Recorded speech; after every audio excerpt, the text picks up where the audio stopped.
ඇල්ලට නෙමේ හුත්තෝ උඹ ආස දේ කරපන් දෙයන්ගේ තුමාරේ දෙවෙන්නේ පාඩුවේ මේ මගේ ආතල්ම සුමානේ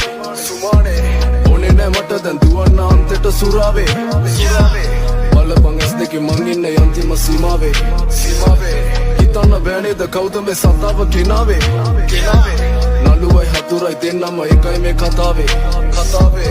එදා මං අන්ධකාරේ බදාගත්තේ වං අකාලේ ඉස්සුවෙන් හොයන්නේ කොනික දෙයන්ගේ තුමාරේ